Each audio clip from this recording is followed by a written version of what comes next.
اللهم إني أسألك علما نافعا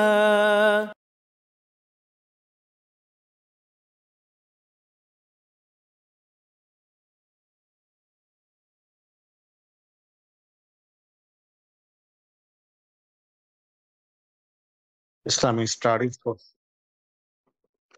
আমরা আমাদের দার্স শুরু করছি। Islamic studies for sisters. আজকে আমরা 6 নাম্বার দার্স ইনশাআল্লাহ তাআলা। আজকে আমাদের আলোচ্য বিষয় হলো, আমরা গত সপ্তাহে গত দার্সে আমরা ঈমান নিয়ে কথা বলেছি। ঈমানের মৌলিক কিছু বিষয় রয়েছে। এর মধ্যে একটি গুরুত্বপূর্ণ বিষয় হলো নবী রাসূলদের পরিচয়। আমরা ঈমান এর সাক্ষ্য যখন কোরআনুল কারীমে যেটা এসেছে, আমানতু বিল্লাহি ওয়া মালাইকাতিহি ওয়া কুতুবিহি ওয়া রুসুলিহি, নবী রসুলদের প্রতি ঈমান আনা, এটা আমাদের জন্য ঈমানের একটা গুরুত্বপূর্ণ বৈশিষ্ট্য। নবী কাকে বলে? নবী বলা হয় ওই সমস্ত সত্তাকে, মহান সত্তাকে, যারা আল্লাহ রাব্বুল আলামিনের পক্ষ থেকে প্রেরিত হয়েছেন এবং আসমানি সংবাদ যিনি প্রদান করেন। নাবাউন মানে সংবাদ। সূরা নাবা ৩০ পারার প্রথম সূরা। নাবাউন আযীম কোরআনে কোথাও কোথাও বলা হয়েছে নাবাউন আযীম, মহা সুসংবাদ। আসমানের সংবাদ যারা প্রদান করেন তাদেরকে বলা হয় নবী। নবী এক বচন, আর এর বহু বচন হলো আম্বিয়া। নবীজনের বহু বচন আম্বিয়া। পৃথিবীতে কতজন নবী রাসূলগণ আগমন করেছেন এর সঠিক কোন সংখ্যা কুরআন এবং হাদিস থেকে নির্ধারিত নেই। কেউ কেউ একটি বর্ণনায় বলেন ১,২৪,০০০ পয়গম্বর, কেউ বলেন ২,২৪,০০০ পয়গম্বর। এই কথাগুলো আসলে অথেন্টিক কোনো প্রমাণ নেই।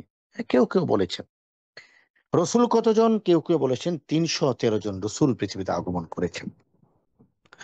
তবে ৪ জন রসুল যাদের কাছে আল্লাহ রাব্বুল আলামিন কিতাব নাযিল করেছেন, এর মধ্যে তাওরাত, জাবুর, ইনজিল এবং সর্বশেষ কোরআন।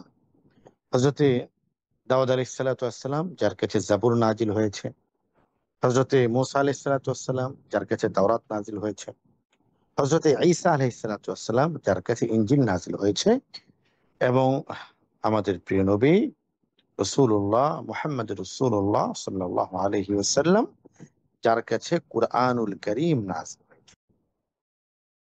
মানে 4টি কিতাব। এছাড়া পৃথিবীর যত নবীগণ এসেছেন প্রত্যেকের কাছে বিভিন্ন সহিফা নাযিল হয়েছে বলে আমরা তাফসীরের মধ্যে জানতে পারি। তো আল্লাহ তাআলা কোরআনের মধ্যে বলেছেন যে প্রত্যেক সূরা ফাতির ৩৫ নম্বর সূরা ২৪ নম্বর আয়াত, আল্লাহ তাআলা বলছেন ওয়া ইন্না মিন উম্মাতিন ইল্লা খালা ফিহা নাযীর। আল্লাহ তাআলা বলেছেন ওয়া ইন্না মিন উম্মাতিন ইল্লা খালা ফিহা নাযীর। প্রত্যেক জাতির মধ্যেই সতর্ককারী অতিবাহিত হয়েছে। খালা ফিহা অতিবাহিত হয়েছে নাযীর। নাযীরুন মানে হলো সতর্ককারী, বাশীরুন ওয়া নাযীরুন এটা নবীজিরও নাম। বাশীর সুসংবাদ প্রদানকারী, নাযীর সতর্ককারী। এজন্য সমস্ত নবীদের প্রতি ঈমান আনা আমাদের জন্য আবশ্যক। পৃথিবীর প্রথম নবী, প্রথম মানব, প্রথম মুসলমান হযরত আদম আলাইহিস সালাতু ওয়াস সালাম, আবুনা আদম। আদম আলাইহিস সালাতু ওয়াস সালাম তিনি পৃথিবীর প্রথম নবী এবং প্রথম মুসলমান, আমাদের সকলের আদি পিতা। আদম আলাইহিস সালাতু ওয়াস সালাম থেকে রাসূল করিম সাল্লাল্লাহু আলাইহি ওয়াসাল্লাম পর্যন্ত যতজন নবী এসেছেন, নাম জানি অথবা না জানি, সকলের প্রতি আমাদের মৌলিকভাবে ঈমান আনা, এটা আমাদের ঈমানের মধ্যে একটি গুরুত্বপূর্ণ বিষয়। সূরা নিসার মধ্যে আল্লাহ তাআলা বলেছেন, আর নিশ্চয়ই যারা আল্লাহ এবং তার রাসূলদের অস্বীকার করে আল্লাহ ও রাসূলদের মাঝে পার্থক্য সৃষ্টি করতে চায়, আর তারা বলে রাসূলদের কতককে আমরা বিশ্বাস করি আর কতককে বিশ্বাস করি না, আর তারা ঈমান ও কুফরের মধ্যে দিয়ে একটি রাস্তা বের করতে চায়, তারাই হলো প্রকৃত কাফির। আর কাফিরদের জন্য আমি অবমাননাকর শাস্তি প্রস্তুত করে রেখেছি। এখানে কিছু মানুষ আছেন যে যারা, আল্লাহ তাআলা ক্ষমা করুন, যে রাসূলদের কাউকে কাউকে মানেন, কাউকে মানেন না। এদের ব্যাপারে আল্লাহ তাআলা সূরা নিসা ১৫১ নম্বর আয়াতে পরিষ্কারভাবে বলেছেন যে তারা মুসলিম নয়, তারাও কাফির। এখন যে প্রসঙ্গটাতে আমরা এসেছি, আপনারা লক্ষ্য করলে দেখবেন ইহুদি এবং শিয়া, ইসরায়েল এবং ইরান। একটা প্রসঙ্গ হলো একজন মুসলিম সব সময় জালেমের বিপক্ষে। ইহুদি কারা, এটা নিয়ে একটা প্রশ্ন আসে। কেউ কেউ বলেন যে হযরত ঈসা নবীর যারা উত্তরসূরি, যারা অনুসারী, তারা হলেন খ্রিস্টান। আর মূসা নবীর যারা উত্তরসূরি তারা হলেন ইহুদি। এ কথাটা সঠিক নয়। ইহুদিদের সূচনাক্রম ধারাক্রম সূচনা হয়েছে হজরতে ইব্রাহিম আলাইহিসসালামের সন্তান হজরতে ইসহাক আলাইহিসসালামের মাধ্যমে। হজরত ইসহাক, তার ছেলে হলো ইয়াকুব, যাকে ইংরেজিতে বলা হয় জ্যাকব। ইয়াকুব আলাইহিসসালামের আরেকটি নাম হলো ইসরাইল। সূরাত বনী ইসরাইল কোরআন শরীফের মধ্যে আছে। তো হযরত মুসা আলাইহিসসালাম তো অনেক পরে, হযরত মুসা আলাইহিসসালাম তো অনেক পরে এসেছেন। শুরু তো হয়েছে হযরত ইসহাক আলাইহিসসালামের সময় থেকে। হযরত ইউসুফ আলাইহিসসালামরা তারা ওনারা ১২ ভাই ছিলেন। ওনারা ২ ভাই ছিলেন আপন এক ঘরের, হযরত ইউসুফ এবং বনিয়ামিন। আরেক ঘরে ছিলেন ১০ ভাই, তারা বড় ছিল। এই ১০ ভাইয়ের মধ্যে একজনের নাম ছিল ইয়াহুদা। সেই ইয়াহুদা থেকেও কেউ বলেছেন তাদের জ্ঞাতি গোষ্ঠীকে ইহুদি নামকরণ করা হয়। বাংলাদেশে অনেক গোষ্ঠী আছে, পাটোয়ারি, কেউ আছে ভূঁইয়া, কেউ আছে তালুকদার, কেউ আছে খন্দকার, কেউ আছে চৌধুরী। এটা কোনো না কোনো একজন ব্যক্তি শুরু করেছেন। ইহুদি এটা ধর্মীয় পরিচয় নয়, এটা জাতিগত পরিচয়, বংশগত পরিচয়। তো এখানে দেখুন আল্লাহ তাআলা সূরা নিসার আয়াতে যেটা বলেছেন যে কতক নবীকে মানে, কতক নবীকে মানে না। আল্লাহ ক্ষমা করুক, ইহুদিদের প্রতি আমাদের ঘৃণা থাকবে। কিন্তু সেই ঘৃণার জন্য আমরা যদি হযরত মুসা আলাইহিসসালামকে গালি দেই, আল্লাহ আমাদেরকে হেফাজত করেন, এটা ভয়ংকর গুনাহের কাজ হবে। ইহুদিদের প্রতি আল্লাহ তাআলা বারংবার শাস্তি প্রদান করেছেন, তারা অভিশপ্ত জাতি নিঃসন্দেহে। কিন্তু মুসা আলাইহিসসালামের প্রকৃত অনুসারী যারা ছিল তারা তো মুমিন। প্রকৃত অনুসারী যারা তারা তো মুমিন। প্রকৃত অনুসারী কারা? হযরত মুসা আলাইহিসসালামের প্রকৃত অনুসারী যখন তিনি ছিলেন সে সময় যারা ছিল, যারা তার প্রতি ঈমান এনেছে, যারা আল্লাহকে মেনেছে, হযরত মুসা আলাইহিস সালামকে মেনেছে, তারাই হলো প্রকৃত মুমিন। হযরত ঈসা আলাইহিস সালাম এর আ আসমানে যাওয়া নিয়ে ইহুদি খ্রিস্টানদের একাধিক অভিমত রয়েছে। খ্রিস্টানদের অভিমত হলো, খ্রিস্টিয়ানদের, যে হযরত ঈসা আলাইহিস সালামকে ইহুদিরা হত্যা করেছে। হত্যা করার পরে তিনি শুলিতে চড়েছেন। এরপরে তিনি জান্নাতে চলে গিয়েছেন। ইহুদিদের বক্তব্য হলো যে তারা পরিপূর্ণভাবে হত্যা করে ফেলেছে, এরপরে আর তিনি নেই। ইসলামের বক্তব্য হলো তিনি আছেন। কোথায় আছেন? আসমানে। তো খ্রিস্টানরাও তো বলে তিনি আসমানে আছেন। তাহলে কি আমাদের বিশ্বাসের সাথে খ্রিস্টানদের বিশ্বাস মিলে গেল? মিলেনি। পার্থক্যটা কি? আমরা বলি রফাআল্লাহু ইলাইক। রফাআহুল্লাহ, আল্লাহ তাআলা কোরআনে বলছেন ওয়ামা সালাবুহু ওয়ামা কতালুহু। তারা তাকে শুলিতেও চড়াতে পারেনি। ওয়ামা কতালুহু, তাকে হত্যা করতে পারেনি। বাল রফাআহুল্লাহ ইলাইক, বরং হযরত ঈসাকে আল্লাহ তাআলা উঠিয়ে নিয়েছেন। জীবিত অবস্থায় উঠিয়ে নিয়েছেন, তিনি জীবিত অবস্থায় আছেন।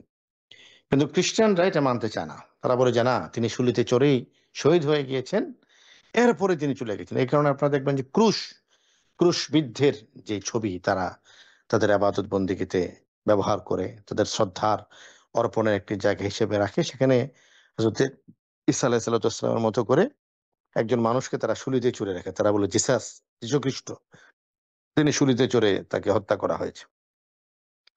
আর ইহুদিরা তো বলে যে তাকে হত্যাই করা হয়েছে। তো আমাদের ব্যাখ্যা হলো যে না, ওনাকে হত্যা করা হয়নি। ওয়ামা কাতালুহু ওয়ামা সালাবুহু, তাকে শুলিতেও চড়ানো হয়নি, তাকে হত্যা করা হয়নি। বরং তিনি রফাউল্লাহ ইলাইক, বাল রফাউল্লাহ ইলাইক, বরং তাকে আল্লাহ তাআলার কাছে উঠিয়ে নেওয়া হয়েছে। এ কারণে আপনি ইহুদিদেরকে গালমন্দ করবেন, অভিসম্পাত করবেন, কিন্তু আল্লাহ মাফ করুক, এটা যেন এদিকে না যায় মুসা আলাইহিস সালাতু ওয়াস সালামকে, তিনি সম্মানিত নবী, আল্লাহর নবী, নবী সম্পর্কে কোনো বাজে কথা যেন আমরা চিন্তাও না করি। আল্লাহ তাআলা আমাদেরকে হেফাজত করেন। পূর্ববর্তী জাতিরা নবী এবং রসূলদেরকে সম্মান করতে গিয়ে দুটো বিষয় করে ফেলত। একটা হলো যে তাদেরকে অসম্মান করত, তাদেরকে নিয়ে ঠাট্টা বিদ্রূপ করত। সূরা ইয়াসিনের মধ্যে বেশ কয়েকবার আসছে যে তোমাদের কি হলো, তোমরা নবীদের সাথে ঠাট্টা বিদ্রূপ করছো, তাদের সাথে হাসি মশকরা করছো। তারা যখন বলছেন যে ইন্নী রাসূলুল্লাহ, আমি আল্লাহ রসুল, তারা বলছেন আমরা আল্লাহর পক্ষ থেকে প্রেরিত হয়েছি, লোকেরা হাসাহাসি করতো। এটা হলো একটা। আরেকটা হলো ওনাদেরকে এত সম্মান করত, সম্মান করে হযরত উযাইর ইবনুল্লাহ, নাউযুবিল্লাহি মিন যালিক, হযরত উযাইরকে আল্লাহর ছেলে রূপে তারা মনে করত। খ্রিস্টানরা হযরত ঈসাকে আল্লাহর ছেলে বলে মনে করত। হযরত মারিয়ামকে তাদের তৃত্ববাদ, যেটা তিন খোদা, ঈসা আলাইহিস সালামও খোদা, নাউযুবিল্লাহ, মারিয়ামও খোদা, নাউযুবিল্লাহ, আল্লাহও খোদা, তিন খোদা, নাউযুবিল্লাহ। আল্লাহর ছেলে কি হবে? তো আল্লাহর ছেলে আল্লাহ হবে, নাউযুবিল্লাহি মিন যালিক। তো একজন মহিলা যার ঘর থেকে আল্লাহর ছেলে হয়েছে সে কি হবে? বলছে কিছু করার নেই, তারাও আল্লাহ বানায় দাও। নাউযুবিল্লাহি মিন যালিক। এই বিষয়গুলি কেন হয়েছে? এটা অতি ভক্তির কারণে হয়েছে। এজন্য রাসূল করিম সাল্লাল্লাহু আলাইহি ওয়াসাল্লামের ব্যাপারে আল্লাহ তাআলা যখন কোরআনে আয়াত নাযিল করেছেন, তখন নবীদের ব্যাপারে আমাদের সম্মান যেন লিমিটেড এরিয়ার মধ্যে থাকে। এজন্য আল্লাহ তাআলা কোরআনে বলেছেন, বিসমিল্লাহির রহমানির রহিম, সুবহানাল্লাযী আসরা বিআবদিহি। ওই প্রশংসা ওই মহান সত্তার, যিনি তার বান্দাকে, তার রাসূলকে সফর করিয়েছেন রাতের বেলা মসজিদে হারাম থেকে মসজিদে আকসা পর্যন্ত। মেরাজের সফর হয়েছে, বিশাল ঘটনা। পৃথিবীর সবচেয়ে সম্মানিত ঘটনা একজন নবী অথবা তার রাসূলের জন্য। কিন্তু উনার অবস্থান কি? উনি আগেও আব্দ ছিলেন। মেরাজের আগেও তিনি আব্দ, আল্লাহর বান্দা। মেরাজের পরেও তিনি আল্লাহর বান্দা। মেরাজের আগেও তিনি মুহাম্মদ ইবনে আব্দুল্লাহ, মেরাজের পরেও তিনি মুহাম্মদ ইবনে আব্দুল্লাহ। মেরাজের আগেও তিনি মুহাম্মদুর রাসূলুল্লাহ, মেরাজের পরেও তিনি মুহাম্মদুর রাসূলুল্লাহ।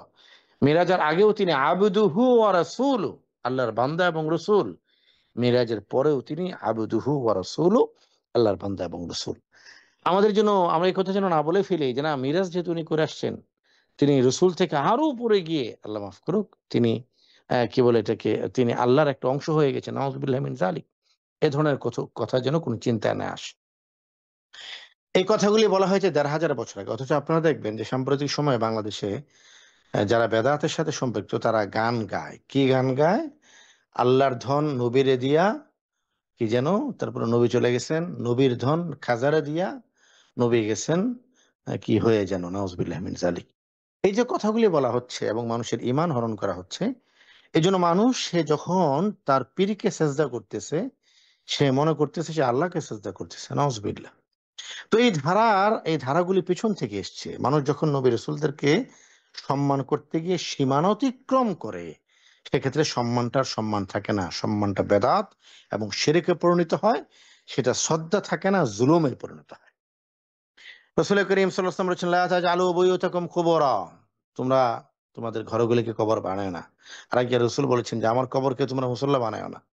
কেন? পূর্ববর্তী বিভিন্ন সময়ের উম্মতেরা তারা নবীর কবরগুলিকে তারা মাজারে শিরকের ইয়েতে পরিণত করেছে। এজন্য রাসূল করিম সাল্লাল্লাহু আলাইহি ওয়াসাল্লাম বারবার সাবধান করেছে। নবীরা কেউ আল্লাহর সন্তান নন। নবীরা নবী। ঈসা আলাইহিস সালাতু ওয়াস সালামের ব্যাপারেও তারা এই কি বলে এটাকে আপনার, এই অপবাদ আরোপ করেছে। লাকাদ কাফারা আল্লাযীনা ক্বালু ইন্নাল্লাহা মাসীহু ইবনু মারইয়াম। যারা বলে মারিয়াম তো নয়, মাসীহ আল্লাহ। লাকাদ কাফারা, ওই সমস্ত লোকেরা কাফের। আল্লাযীনা ক্বালু ইন্নাল্লাহা হুয়াল মাসীহ ইবনু মারইয়াম। যারা বলে মরিয়ম তো নয়, মাসীহ আল্লাহ, নাউযুবিল্লাহ, তারা তো কুফরি করেছে। সূরা মায়েদার ১৭ নম্বর আয়াত। এজন্য আল্লাহ রাসূলের পরিচয় কি? মুহাম্মদুর রাসূলুল্লাহ। তিনি আল্লাহর রাসূল, আবদুহু ওয়া রাসূলুহু, তিনি আল্লাহর বান্দা এবং রাসূল। অন্য কোনো পরিচয় নেই। সম্মান করতে গিয়ে তাকে সম্মানের জায়গা থেকে এমন কোনো জায়গায় যাওয়া যাবে না যেটা নবীজির প্রতি সম্মান নয়, বরং তার প্রতি জুলুম করা হয়ে যাচ্ছে। এটা আমরা করে থাকি। আল্লাহ রাব্বুল আলামিনের কিছু সিফাত আছে, কিছু বৈশিষ্ট্য আছে, এটা আল্লাহর সাথে সম্পৃক্ত। হাযিরুন ওয়া নাযিরুন। আল্লাহ তাআলা সর্বজ্ঞ, সব জায়গায় উপস্থিত এবং তিনি সবকিছু দেখেন। তিনি আলিমুল গায়েব, তিনি জানেন। আল্লাহ রাসূল সাল্লাল্লাহু আলাইহি ওয়াসাল্লাম তিনি গায়েব জানেন না। তিনি সর্বত্র বিরাজমান নন। সমস্ত এলেম আল্লাহ তাআলা, আল্লাহ রাসূলের কাছে যে এলেমটা আল্লাহ তাআলা দিয়েছেন ওই এলেমটাই আছে। যেটা দেননি সেটা নাই। ইহুদিরা হলো পৃথিবীর সবচেয়ে প্রতারক জাতি, সবচেয়ে ভয়ঙ্কর জাতি। তারা একেবারে সূচনা লগ্ন থেকে এই বনু ইসমাঈলকে, আমাদের এই উম্মাহকে তারা সহ্য করতে পারে। রাসূল করিম সাল্লাল্লাহু আলাইহি ওয়াসাল্লাম যতদিন মক্কায় ছিলেন ততদিন পর্যন্ত মক্কার কাফেরদেরকে নবীজির বিরুদ্ধে নলেজ সাপ্লাই দেওয়া, বিভিন্ন রকমের প্রশ্ন করে নবীজিকে আটকাতে চাওয়া, এটা ইহুদীদের চক্রান্ত ছিল। ইয়াসআলুনাকা আনির রূহ, হে রাসূল আপনাকে তারা জিজ্ঞেস করে রূহ সম্পর্কে। ইয়াসআলুনাকা, তারপরে আনিল মাহিদ, সরি, যে বাদশা হযরতে কি বলে, যিনি পৃথিবীর এমাথা থেকে ওমাথা পর্যন্ত সফর করেছেন, যুলকারনাইন, উনার সম্পর্কে জিজ্ঞেস করা হবে আপনাকে। এরা ওই বাদশা সম্পর্কে জিজ্ঞেস করবে। ইয়াসআলুনাকা আনিস সাআহ, কিয়ামত সম্পর্কে জিজ্ঞেস করা হবে। নানান কিছু এসছে।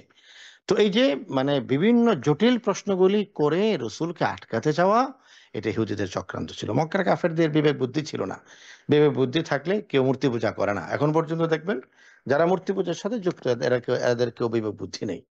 তো ইহুদিরা রাসূলুল্লাহ সাল্লাল্লাহু আলাইহি ওয়াসাল্লাম যতদিন ছিল আল্লাহ রাসূলুল্লাহ সাল্লাল্লাহু আলাইহি ওয়াসাল্লামকে চক্রান্ত করে এসছে, আল্লাহ রসুলকে মক্কাতে ডিস্টার্ব করে এসছে।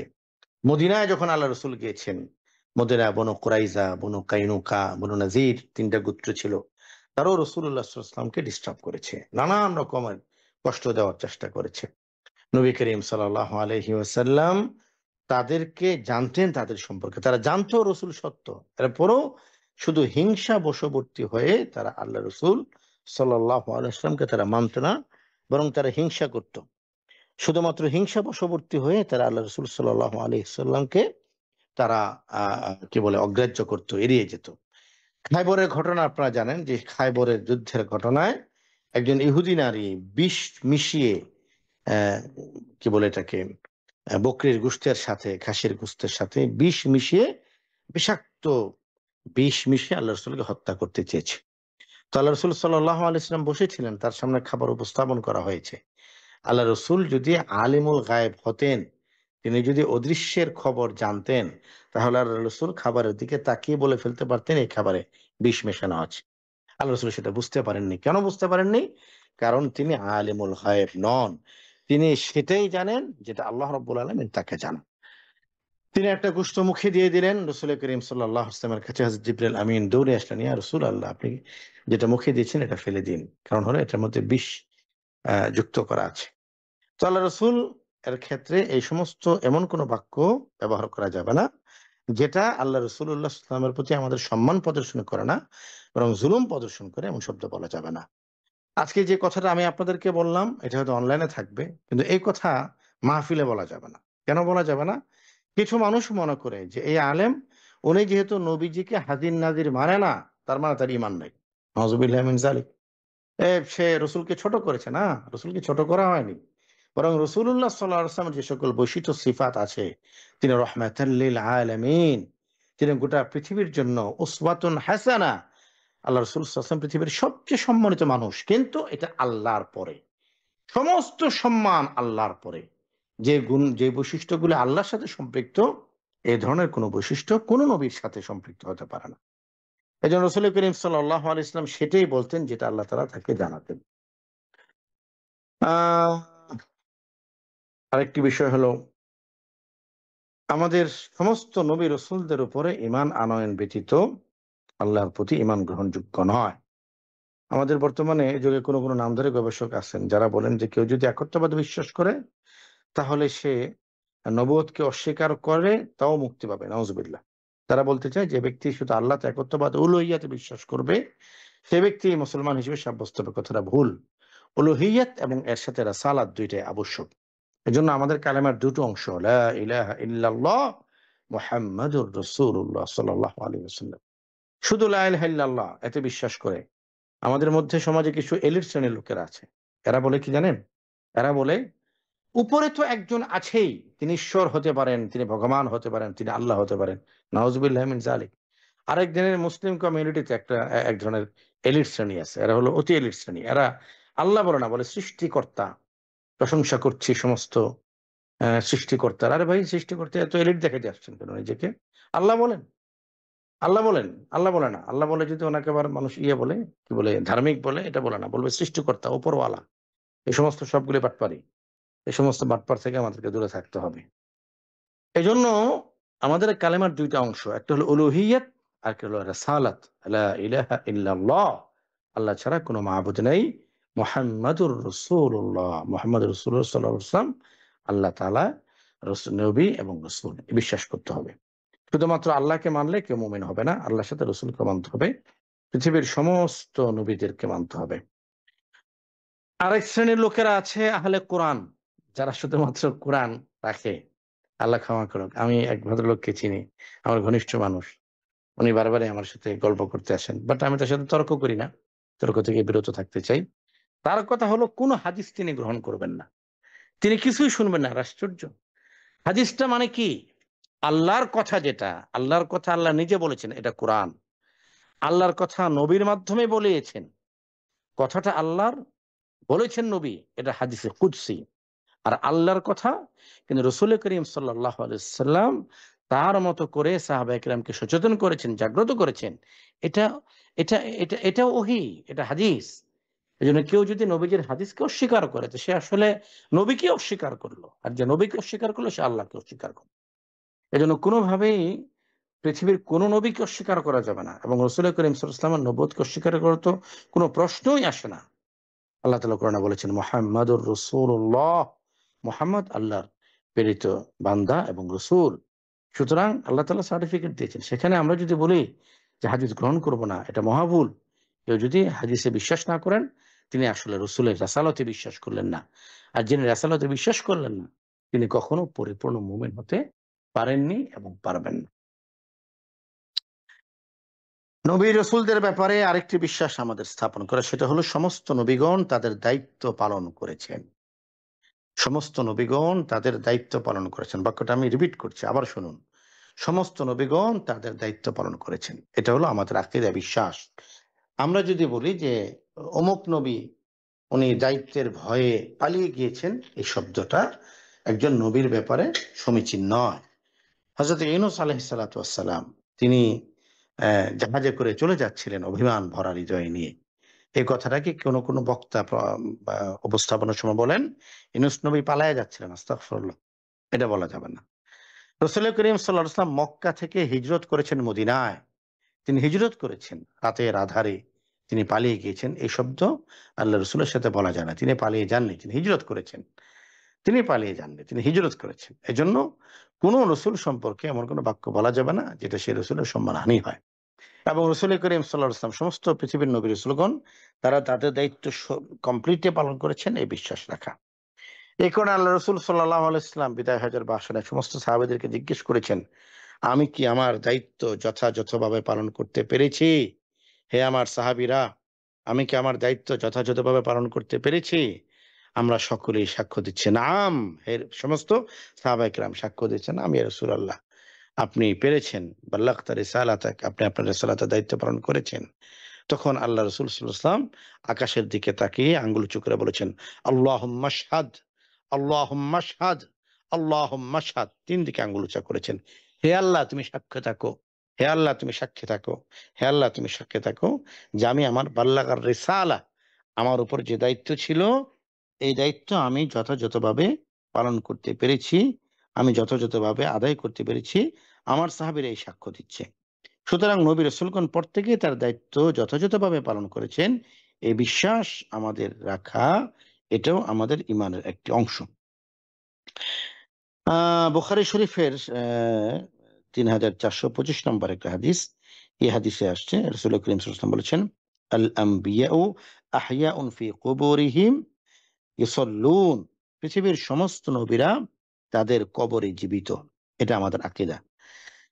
হাইয়ুন ফি কবরিহিম, তারা তাদের কবরে জীবিত। এখন এই জীবিতর ওই কাইফিয়ত কি, অবস্থা কি? আল্লাহু আ'লাম, আল্লাহ ভালো জানেন। এই বিষয়ে লম্বা কোনো আলোচনা করা, ডিসকাস করা, চিন্তা করা, গবেষণা করা এগুলি কোনটাই উচিত নয়। ব্যাস, নবীদের শরীর পচে না, গলে না। উনারা কবরের মধ্যে আছেন। জীবিত অবস্থায় আছেন। কিভাবে আছেন আল্লাহ তাআলা ভালো জানেন। এর বাহিরে এই বিষয়ে আর কিছু বলার নেই। রাসূল করিম সাল্লাল্লাহু আলাইহি ওয়াসাল্লাম সম্পর্কে আমাদের কয়েকটি আকীদা হতে হবে। আল্লাহ রাসূল তিনি সকলের নবী, মানুষের নবী, জিনের নবী, পৃথিবীর সমস্ত প্রাণীকুলের নবী, গোটা বিশ্ব জগতের নবী। আল্লাহ পাক হলেন রব্বুল আলামিন, নবীজি হলেন রহমাতুল লিল আলামিন। আল্লাহ পাক গোটা পৃথিবীর রব, গোটা পৃথিবীর একমাত্র মালিক, একমাত্র খালেক, একমাত্র বিধানদাতা। রাসূলুল্লাহ সাল্লাল্লাহু আলাইহি ওয়াসাল্লাম তিনি রহমাতুল লিল আলামিন, তিনি গোটা বিশ্ব জগতের জন্য রহমতের মূর্ত প্রতীক। রাসূলুল্লাহ সাল্লাল্লাহু আলাইহি ওয়াসাল্লাম রহমতের মাধ্যমে সবাই আলোকিত হয়। এই বিশ্বাস আল্লাহ রাসূলের উপর রাখা। আল্লাহ তাআলা কোরআনে বলেছেন সূরা সাবা আয়াত নম্বর ২৮, ওয়ামা আরসালনাকা ইল্লা কাফাতাল লিন-নাস। গোটা পৃথিবীর মানুষের জন্য, সমস্ত মানুষের জন্য আমি আপনাকে আমি ইল্লা আরসালনাকা, আমি আপনাকে রাসূল হিসেবে প্রেরণ করেছি। ইন্না আরসালনাকা ইল্লা কাফাতাল লিন-নাস, সমস্ত মানুষের জন্য আমি আপনাকে রাসূল হিসেবে পৃথিবীতে প্রেরণ করেছি। আমাদের নবীর ব্যাপারে আমাদের আরেকটা আকীদা হতে হবে। আমাদের নবী হলেন সবচেয়ে শ্রেষ্ঠ নবী, সবচেয়ে গুরুত্বপূর্ণ নবী। আমাদের নবী নবীদের সর্দার, সাইয়্যিদুল মুরসালিন, সাইয়্যিদুল আউয়ালিন ওয়াল আখিরিন ওয়া ইমাম আল মুরসালিন খাতামান নবিয়্যিন, আমাদের নবী সবচেয়ে শ্রেষ্ঠ নবী। এটার দলিল কি? দলিল হলো কোরআনুল কারীমে সূরা আলে ইমরানে 89 নম্বর আয়াতে আল্লাহ তাআলা একটা মিসাকের কথা বলেছেন, একটা ওয়াদার কথা বলেছেন, একটা চুক্তি স্বাক্ষরের কথা বলেছেন। আল্লাহ এই চুক্তিটা কোথায় হয়েছে? এটা আকাশে, জান্নাতে, রূহের জগতে আল্লাহ তাআলা এই চুক্তিটা বাস্তবায়ন করেছেন। কোরআনের মধ্যে এটার বিস্তারিত আলোচনা এসছে। বিসমিল্লাহির রহমানির রহিম। ওয়াইদ আখাযাল্লাহু মিসাকান নাবিয়্যিনা লামা আতাইতুকুম মিন কিতাবিন ওয়া হিকমা সুম্মা জাআকুম রাসূলুম মুসাদ্দিকুন লিমা মাআকুম ওয়ালা তু'মিনুন্না বিহি ওয়ালা তানসুরুন্নাহ। ওয়াইদ আখাযাল্লাহু মিসাকান নাবিয়্যিনা লামা আতাইতুকুম মিন কিতাবিন ওয়া হিকমা সুম্মা জাআকুম রাসূল। এখানে আল্লাহ তাআলা একটা মিসাকের কথা বলেছেন, একটা ওয়াদার কথা বলেছেন। আর যখন আল্লাহ তাআলা নবীদের থেকে প্রতিশ্রুতি নিয়েছিলেন যে আমি তোমাদেরকে কিতাব এবং হিকমত দান করব, তারপর তোমাদের নিকট এমন একজন রাসূল আগমন করবেন যে তোমাদের কাছে যে কিতাব রয়েছে তার সমর্পণ করবে এবং তবে তোমরা অবশ্যই এর প্রতি ঈমান আনবে এবং অবশ্যই তার সাহায্য করবে। আল্লাহ তাআলা একটা মিসাক গ্রহণ করেছেন সমস্ত উম্মার কাছ থেকে, সমস্ত নবীদের কাছ থেকে। ওয়াইদা আখাযাল্লাহু মিসাকান নাবিয়্যিনা লামা আতাইতুকুম মিন কিতাবি ওয়া হিকমা সুম্মা জাআকুম রাসূল। হে পৃথিবীর সমস্ত নবী এবং রাসূলগণ, তোমাদেরকে আমি নবুয়ত দেব, রিসালাত দেব, হিকমা দেব, কিতাব দেব, সকল কিছু দেব। সুম্মা জাআকুম রাসূল, অতঃপর সবার শেষে আমার রাসূল আগমন করবে, তোমরা তাকে শ্রেষ্ঠ নবী হিসেবে মেনে নেবে। এটা তো ছিল ওয়াদা। এবার অনুষ্ঠান কোথায়? অনুষ্ঠান আমরা দেখি মেরাজের রজনীতে বাইতুল মুকাদ্দাসে সমস্ত নবীদের উপস্থিতিতে রাসূল করিম সাল্লাল্লাহু আলাইহি ওয়াসাল্লাম 2 রাকাত নামাজ পড়ালেন এবং তিনি সেখানে সাইয়্যিদুল আম্বিয়া হিসেবে মহান মর্যাদার অধিকারী হলেন। এজন্য আমাদের নবী তিনি সর্বশ্রেষ্ঠ নবী, এই আকীদা আমাদের থাকতে হবে। আরেকটি গুরুত্বপূর্ণ আকীদা হলো রাসূল করিম সাল্লাল্লাহু আলাইহি ওয়াসাল্লাম সম্পর্কে আমাদের থাকতে হবে যে আমাদের নবী শ্রেষ্ঠ নবী এবং আমাদের নবী সবার খাতামুন নবিয়্যিন, শেষ নবী, শ্রেষ্ঠ নবী এবং শেষ নবী। এই কথাগুলি আমরা সবাই জানি। এরপর আমরা কেন বলছি দেখুন, আপনি যদি কাদিনী অফিসে যান, আমি আপনাদের লন্ডন, আমেরিকা কাদিনী অফিস আছে কিনা আমি জানি না। আমাদের বকশীবাজারে কাদিনী অফিস আছে। আমি নিজে বিভ্রান্ত হয়েছি। কামরাঙ্গীরচর মাদ্রাসায় পড়ি, কাদিনী অফিসের সামনে দিয়ে আমরা আসা যাওয়া করে হঠাৎ করে একদিন তাকিয়ে দেখি কাদিনীরা কাফের। আমরা সবাই জানি কেন কাফের? তারা আমার নবীকে মানে না, আল্লাহকে মানে কিন্তু আমার নবীকে মানে না। নবীকে যেহেতু মানে না সুতরাং তারা কাফের। ওমা, গেটের উপর গিয়ে দেখি বিশাল সাইনবোর্ড, লা ইলাহা ইল্লাল্লাহ মুহাম্মাদুর রাসূলুল্লাহ। আমি চিন্তা করলাম কি ব্যাপার, ঘটনা কি, কাদিনীরা সব মুসলমান হয়ে গেল নাকি?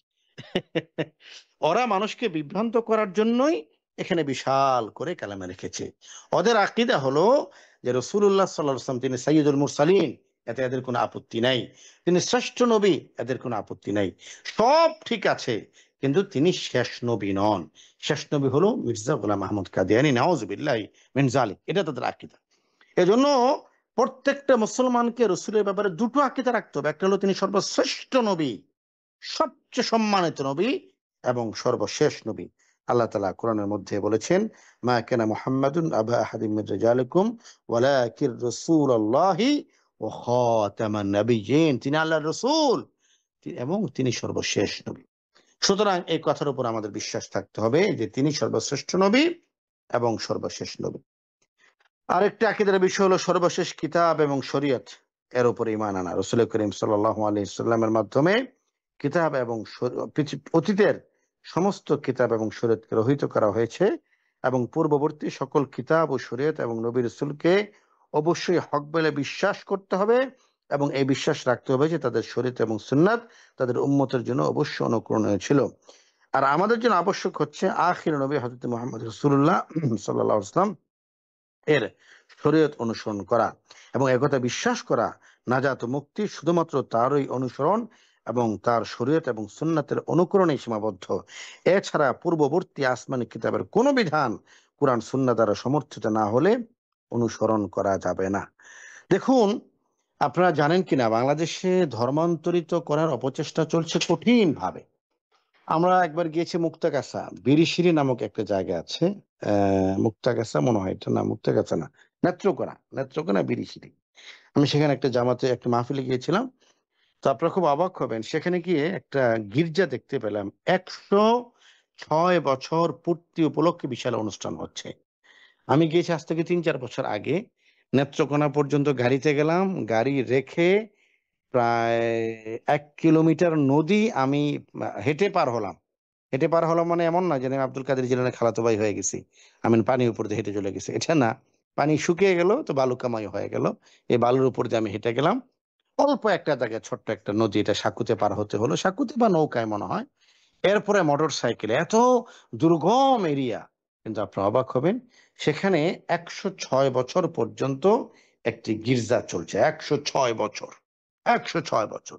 এবং সেই গির্জার কি বলে এটাকে আপনার বিদ্যুৎ ওখানে উৎপন্ন করা হয়। বিশাল বাউন্ডারি, ঢোকা যায় না ভিতরে।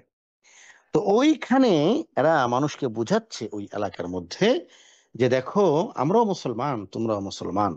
তো আপনারা কি মুসলমান? এরা বলছে আমরা ঈসাই মুসলমান। বলছে, এটা আবার কি জিনিস? এরা দেখুন মানুষকে বুঝাচ্ছে যে রসুল করিম সাল্লাল্লাহু আলাইহি ওয়াসাল্লাম তিনি সর্বশ্রেষ্ঠ নবী, কথা ঠিক আছে। কিন্তু তিনি কিন্তু মানুষকে নাজাত দিতে পারবেন না। লোকেরা বলে, তাই নাকি? এটার দলিল কি? বলে, তিনি দিতে পারলে তো তিনি থেকে যেতেন। তো তিনি থেকে থাকতে পারেননি। তিনি চলে গেছেন। এরপরে সর্বশেষ একজন আসবেন, তিনি আরো বস। তিনি হলেন হযরত ঈসা আলাইহিস সালাতু ওয়াস সালাম। আবার জিজ্ঞেস করে, আচ্ছা বলো তো ঈসা আলাইহিস সালাম আসবে কিনা? লোকে বলে, হ্যাঁ ঈসা নবী তো আসবেন। বলে, যে এই কারণেই আসবেন যে রাসূলুল্লাহ সাল্লাল্লাহু আলাইহি ওয়াসাল্লাম তিনি পরিপূর্ণভাবে মানুষকে নাজাত দিতে পারবেন না বলেই আরেকজনকে আল্লাহ তাআলা পাঠাবেন। নাউযুবিল্লাহি মিন যালিক। কিভাবে মানুষকে বিভ্রান্ত করা হচ্ছে দেখুন।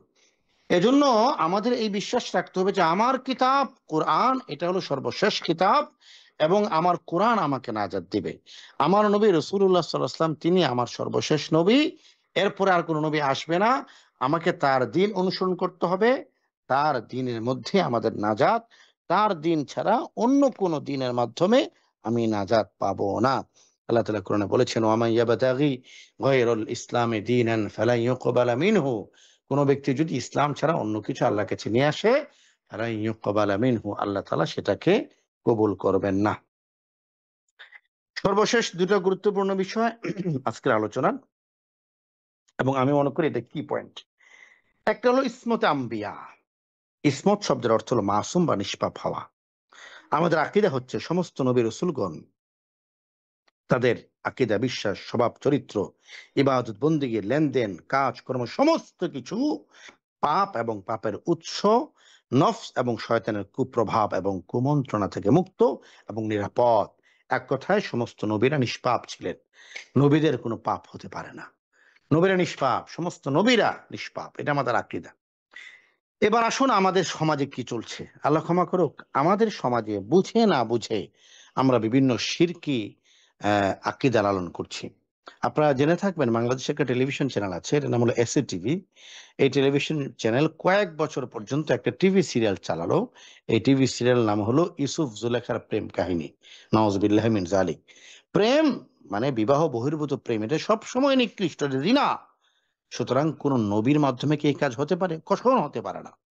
এখানে অনেক শায়েখরা আলোচনা করেন ইলমান নাফেত, আপনারা সমস্ত শায়েখদের কাছ থেকে জেনে নেবেন। জুলেখা নামের কোন নারীর অস্তিত্ব কোথাও পাওয়া যায় না। কুরআনুল কারীতে ইমরাত আজিজ, আজিজে মিসরের মিসেস বলে আল্লাহ তাআলা কোরআনে বলেছেন। এই মেয়ের নাম জুলেখা কিনা এটাও নাই। এটাও কোথাও কনফার্ম নয়। কিন্তু বলা হয় আবার বাংলাদেশে পুঁথি গান আছে, প্রেম করেছেন ইউসুফ নবী, তার প্রেমেতে জুলেখা বিবি। নাউযুবিল্লাহি মিন যালিক। আরে প্রেম যে লোক করে, এই লোকের পিছনে দিয়ে ইমামতি জায়েজ নেই, কেউ যদি এরকম গর্হিত কোনো কাজ করে। আর সুতরাং এ ধরনের একটা ভয়ঙ্কর একটা অভিযোগ দিয়ে দেওয়া হচ্ছে হযরত ইউসুফ আলাইহিস সালাতু ওয়াস সালাম সম্পর্কে, যার ব্যাপারে নিষ্পাপতার কথা আল্লাহ তাআলা কোরআনে বলেছেন।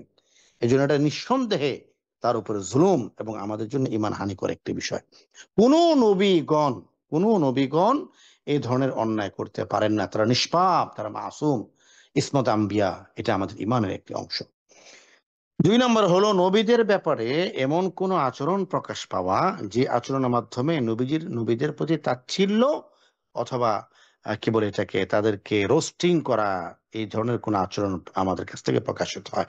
আল্লাহ ক্ষমা করুক, একজন বক্তা বাংলাদেশের খুব ভাইরাল, খুব পপুলার, আঞ্চলিক ভাষায় বয়ান করেন। তার একটা বয়ান খুব ভাইরাল হয়েছিল। হযরত মূসা আলাইহিস সালাতু ওয়াস সালামের জিহ্বায় জড়তা ছিল। এটা আমরা তাফসীরে কিতাবেও পাই। কোরআনের মধ্যে আমরা পাই। তিনি আল্লাহর কাছে দোয়া করেছেন, রব্বি ইশরাহ লি সাদরি ওয়া ইয়াসসির লি আমরি ওয়াহলুল উকদাতাম মিন লিসানি ইয়াফকাহু করে লম্বা দোয়া করেছেন। একজন বক্তাকে দেখলাম যে তিনি বলছেন যে মুসা নবী তুতলা ছিলেন, নাউজুবিল্লাহ। কোন নবীর ব্যাপারে এই শব্দ বলা যাবে না, মুসা নবী তুতলা ছিলেন। এবং একজন মানুষ যদি তোতলা হয় তাহলে তার কথার পদ্ধতি কি হয় এইটা প্রমাণ করার জন্য তিনি অত্যন্ত বাজেভাবে অঙ্গভঙ্গি করে কথা বিকৃত করে দেখাচ্ছেন। আল্লাহ ক্ষমা করুক, আমি ঠিক জানি না তিনি আদৌ আলেম কিনা। মাথায় টুপি আর রুমাল থাকলে মানুষ আলেম হতে পারে না, মাইকের সামনে বসলে আর ভাইরাল হলে আলেম হতে পারে না। নবীদের সম্পর্কে এ ধরনের আচরণ এটা সব ধরনের সভ্যতা বিবর্জিত। আমি জানি না তার আসলে কোনো গার্জিয়ান আছে কিনা, যারা থাকেন তারা যেন এই লোকটাকে সংশোধন করে দেন, তিনি যেন তওবা করেন এবং ইস্তিগফার করেন। নবীরা সমস্ত গুনাহ থেকে মুক্ত, সমস্ত পাপ থেকে মুক্ত। এই যে ইউসুফ আলাইহিস সালাতু ওয়াস সালাম সম্পর্কে এই ধরনের কোনো ঘটনা এটা বলা যাবে না, আল্লাহ তাআলা ক্ষমা করুক। সর্বশেষ ধাপ হলো মুজিজা। মুজিজা কাকে বলে? যে বিষয়ে মানুষের আকল আটকে যায় সেটাই মুজিজা। যেটা মানুষের হিসাবে ধরে না এটা কি করে হলো? এটা আল্লাহর পক্ষ থেকে হয়েছে। পৃথিবীর সমস্ত নবীদেরকে আল্লাহ তাআলা মুজিজা দান করেছেন। রাসূল করিম সাল্লাল্লাহু আলাইহি ওয়াসাল্লামকে অনেকগুলো মুজিজা দিয়েছেন। সবচেয়ে বড় মুজিজা হলো আল কোরআন। মুসা আলাইহিস সালাতু ওয়াস সালামকে আল্লাহ তাআলা ১২ টি মুজিজা দিয়েছেন। পৃথিবীর বিভিন্ন নবীদেরকে সবাইকে কোন না কোন মুজিজা দিয়েছেন। মুজিজা হলো হুজ্জাতুন নবুওয়াহ, নবুওয়াতের দলিল অথবা দালাইলুন নবুওয়াহ, নবুওয়াতের দলিল সমূহ থেকে। এজন্য হযরত ইব্রাহিম আলাইহিস সালাতু ওয়াস সালামের মুজিজা ছিল। তিনি আগুনের মধ্যে ঠান্ডা হয়ে বসেছিলেন। মুসা আলাইহিস সালামের মুজিজা ছিল। তিনি লাঠি নিক্ষেপ করেছেন, সেটা সাপ হয়ে গিয়েছে। ঈসা আলাইহিস সালামের মুজিজা ছিল। তিনি দোয়ার মাধ্যমে মৃত ব্যক্তিকে আবার জীবিত করতে পারতেন। দোয়ার মাধ্যমে, নিজে না। আল্লাহ তাআলা চাইতেন দোয়ার মাধ্যমে। এবং রাসূল করিম সাল্লাল্লাহু আলাইহি ওয়াসাল্লামের মুজিজা ছিল অনেকগুলো। একটা হলো হাতের ইশারায় চাঁদকে দ্বিখণ্ডিত করে, আরো কত, কত মুজিজা। এবং সর্বশ্রেষ্ঠ মুজিজা হলো কুরআনুল হাকীম। এই সমস্ত বিষয়গুলো আমাদের অন্তরের মধ্যে জাগরুক রাখতে হবে। নবীদের বিরুদ্ধে যখন বিভিন্ন বিষোদাগার মানুষ করতে চায়, উঠাতে চায়, এই সমস্ত ক্ষেত্রে আমাদের হৃদয়টা সজাগ থাকতে হবে। কোনোভাবে এমন কোনো বক্তব্য, কোনো বাক্য উচ্চারণ করা যাবে না, বিশ্বাস করা যাবে না যে বাক্যের মাধ্যমে আমার ঈমানটা ধ্বংস হয়ে যায় এবং আমার জীবনের চেয়েও দামি ঈমানটা হারিয়ে যায় শিরক অথবা বেদাতের কোনো চূড়াগলির পথ ধরে। জাযাকুমুল্লাহ খাইরান। আজকে এই ছিল আলোচনা। অনেক, অনেক শুকরিয়া আপনাদেরকে যারা এতক্ষণ পর্যন্ত আমাদের সাথে ছিলেন। আ স আমি আমার আলোচনা এখানেই শেষ করছি। পৌনে ১ ঘন্টার উপরে হয়ে গিয়েছে। হ্যাঁ, আজকের আলোচনা সংক্রান্ত কোনো প্রশ্ন যদি থাকে আমাকে একটু করবেন।